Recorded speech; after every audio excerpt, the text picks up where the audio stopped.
অসহযোগ আন্দোলন ঘিরে ২৪-এর আজকের দিনে রাজপথ জুড়ে ছিল উত্তেজনা, সংঘর্ষ আর দাবির ঝড়। একদিকে ছাত্রদের এক দফা দাবি, অন্যদিকে ক্ষমতায় থাকার লড়াইয়ে পাল্টা অবস্থান নেয় সরকার। রাজধানীর অলিগলি রূপ নেয় সহিংসতার মঞ্চে, যা ছড়িয়ে পড়ে সারা দেশে। এদিন ঝরে যায় ৯৫ প্রাণ। আশরাফুল আলম আকাশের রিপোর্ট।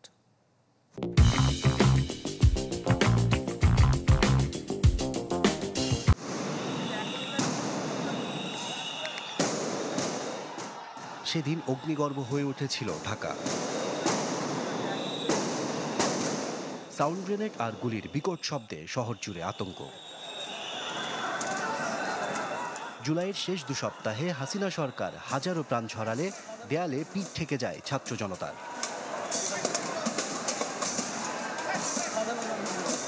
এই পতাকা আবার সবুজ হবে যখন এই খুনিদের বিচার হবে। একদিকে সরকারকে পদত্যাগের আলটিমেটাম দিয়ে দেশ জুড়ে অসহযোগ আন্দোলন, অন্যদিকে ওয়ার্ডে ওয়ার্ডে নেতাকর্মীদের নামতে নির্দেশ দেয় ক্ষমতাসীন আওয়ামী লীগ। সেই সঙ্গে আরও কঠোর হয় পুলিশ।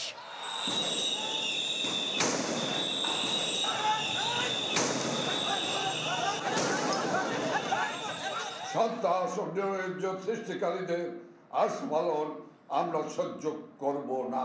তাদেরকে বিন্দুমাত্র ছাড় দেওয়ার কোনো প্রশ্নই আসে না। ৪ আগস্ট সকালে শাহবাগে অবস্থান নেয় ছাত্র জনতা, আর আওয়ামী লীগ কর্মীরা বিএসএম-এমইউর সামনে। দুপুর গড়াতেই দুপক্ষের সংঘর্ষে রণক্ষেত্রে রূপ নেয় চারপাশ।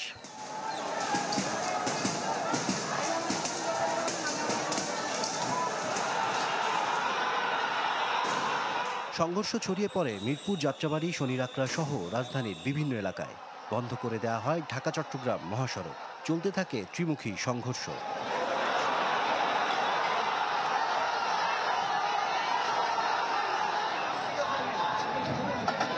মেরুদণ্ড সোজা করে দাঁড়ান, ১৬ বছরের ভয় কাটিয়ে কথা বলতে শিখুন।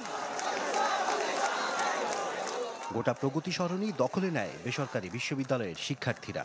তবে রামপুরায় বাধে দফায় দফায় সংঘর্ষ।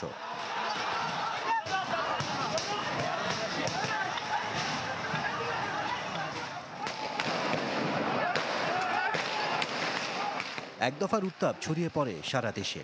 ত্রিমুখী সংঘর্ষে বাড়তে থাকে হতাহতের মিছিল। দিনভর অন্তত ৯৫ জন নিহতের সংখ্যা উঠে আসে বিভিন্ন গণমাধ্যমে। পরিস্থিতি সামাল দিতে না পেরে আবারও অনির্দিষ্টকালের কারফিউ সহ ৩ দিন সাধারণ ছুটি ঘোষণা করে আওয়ামী লীগ সরকার।